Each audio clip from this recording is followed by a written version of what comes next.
presented by Awaken 180 Weight Loss. Turn it around, take control. It is possible with a solution for weight loss. Reserve your consult at awaken180weightloss.com. Anfernee Simons getting a second chance there and making the most of it. Hugo Gonzalez, nice offensive rebound. Back to Simons, and again, he led the Celtics tonight, 8 of 14 from three, 27 points for Simons. Eddie is a shooter. As you're watching a guy get going like that, what's going through your mind? Like, how much fun are you having watching a guy get going as a shooter? I love it. I love seeing it. You think he started 0 for 3 in the first half, and then just went crazy in the second half.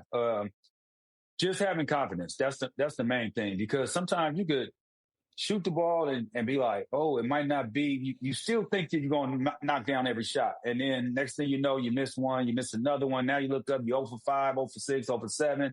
And then he might get fouled. But like he said, his first couple shots was wide open. And once that happened, then he was able to just knock down shots after that. And then he really got into his bag. You know what I mean? And he really started working after that. Like right here, this is getting into your bag. This is what they talk about, getting into your bag. He was knocking down open shots. Then he was able to just get comfortable. Great rebound, great kick out, relocate, knock it down.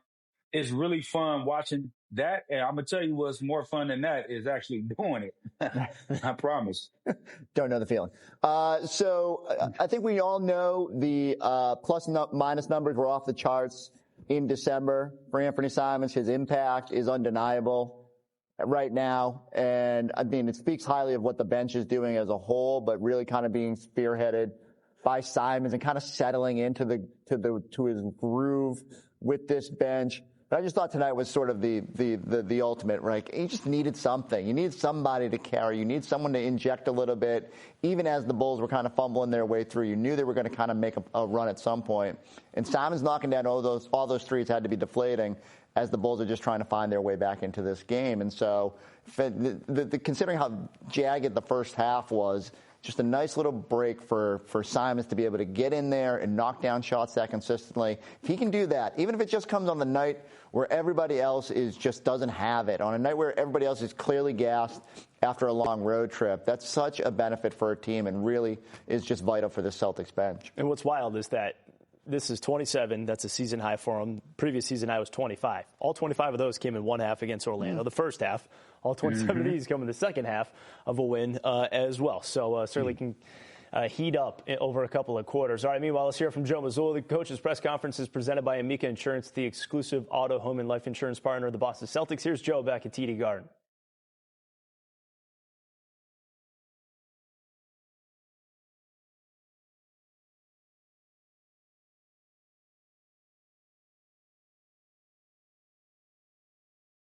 And that kind of carries into a little momentum into the second half. What's the key to, while you're searching for it, kind of staying the course, continuing to run and get those good shots even though they're not falling? Yeah, we had 14 offensive rebounds and 4 straight turnovers in the first half. I mean, I think that's the key is our defense kept us in it. Our offensive rebounding kept us in it. And as long as we can continue those margins, those are the things that allow you to play the way that you need to play when you're not at your best from a shooting standpoint. So and our first half defense was great. I thought our shot creation was great. And then I thought our offensive rebounding was great, which kept them out of transition in the first half. In the second half, we only had 6, and there's a correlation to those 6 offensive rebounds and the points in transition that they got in the second half. So just got to continue to get better at that. As a coach, are you just sitting there like confident that, hey, at some point somebody's going to catch fire? Or are you waiting for like, hey, I have a backup plan coming? I mean, the first thing you're waiting for is like, make sure we know we have to continue to defend at a high level, right? Which, that's the number one thing. So regardless of that, but I do have trust in the multiple guys that we have, that I think, we will get out of that, whether it's Derek, whether it's Jalen, whether it's Payton, whether it's Ant, whether it's Sam, whether it's the other guys getting offensive rebounds and getting shots for us. So, I think I'm confident in those guys, but why I'm confident is because I know we'll compete on the defensive end, and that's where it has to start. Joe, a couple of weeks ago, you said that Anfernee Simons was kind of a little bit under the radar, his impact in the season that he was having. Can you share a little bit more about just what he's been like behind the scenes? We know that he was the primary scoring option in Portland. Yeah. He came here, he's not coming off the bench. What does the season look like from your perspective? Yeah, I mean, what you see from him is kind of what you get. Like, just a guy that has come in with a great attitude. He's happy to be here, wants to do whatever it takes to win, and has an understanding in that, but also super confident. And, you've seen, there's some games where that run that he's been on in his stint has separated the game for us. But where he's really been the most consistent is defensive end. The physicality on the defensive end, executing our schemes, executing our coverages, playing with a level of physicality. That's where he's been at his best. So, he's just comes up every day, wants to work, wants to play hard, wants to win. So he'll do what it takes. Do you see a substantial difference in his defense between October to now? Yeah, for sure. But not because he wasn't putting forth the effort, just having a better understanding of what we're trying to accomplish from a schematic standpoint, which once you understand the schematics, you can play even harder, which is kind of what you're seeing.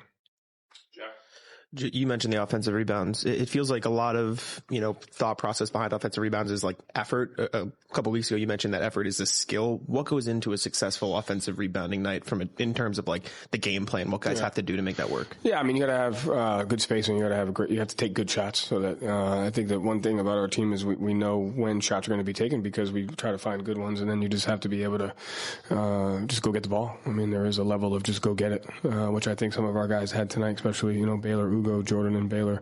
Those guys got some good offensive rebounds for us. Luka did as well. So just got to go get it. But you got to take good shots, got to take care of the ball, got to space well. You got to go get it.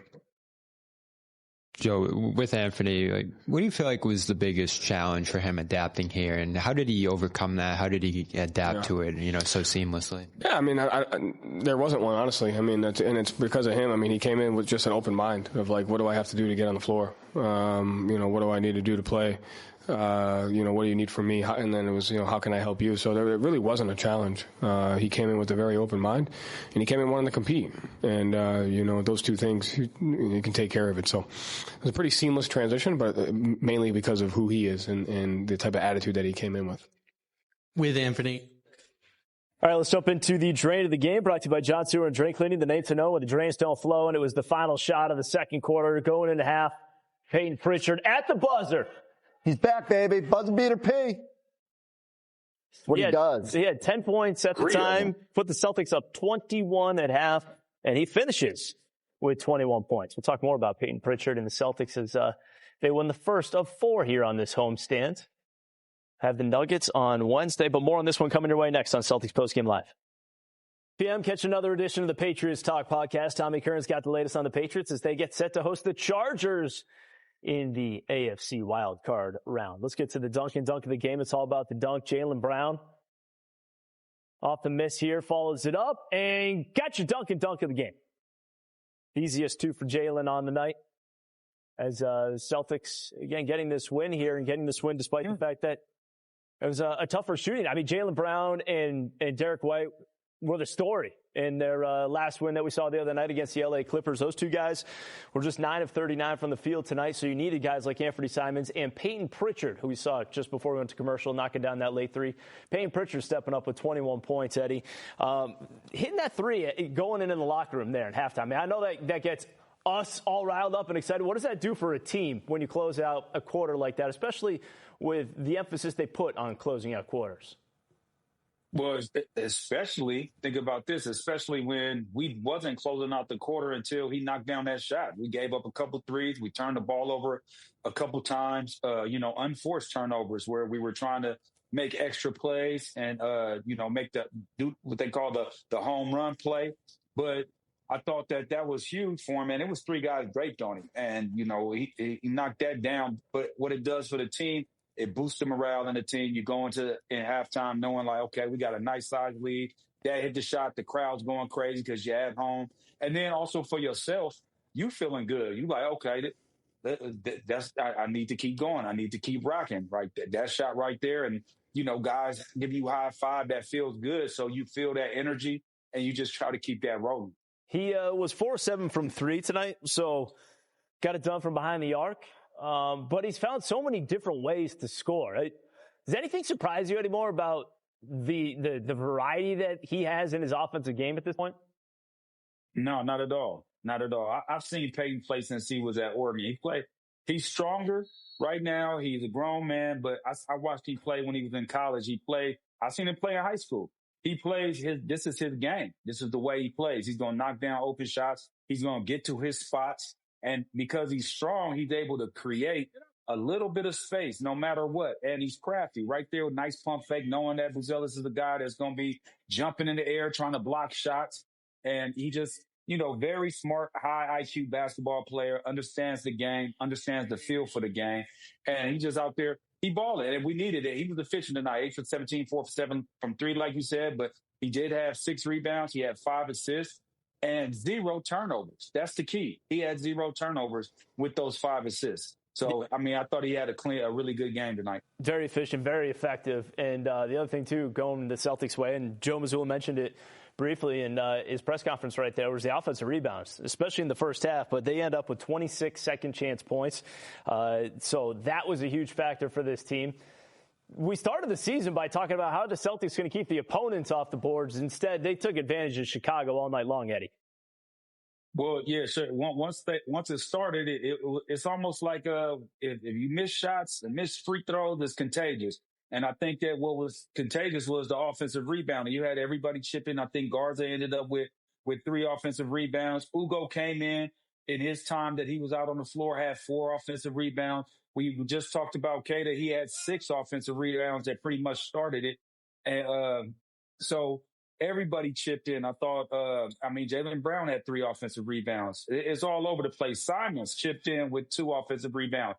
So, like I said, it was contagious. Guys crashing the glass, crashing the boards, and just outwork. That's what that is. That's a sign of outwork and a team that, like the offensive rebound that Jaylen Brown got, that was the big fella running by and starting to run down the floor as opposed to contesting, turn around, make sure that Jaylen Brown couldn't get it just in case he missed. But he was worried about the offensive end. Ball came right back to Jalen and ended up dunking it.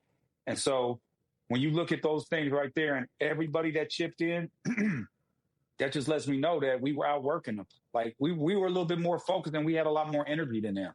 Yeah, and again, somewhat surprising considering the Celtics coming back from that West Coast long trip back east. But they certainly did that. And you talk about Vucevic on that play, immediately pointed to himself like, that's my bad. Jaylen Brown just goes right by him. The easiest put back for him of the season. Let's get to the Ford Tough play of the game presented by Ford Trucks. Best-selling trucks for 48 years, built Ford Tough.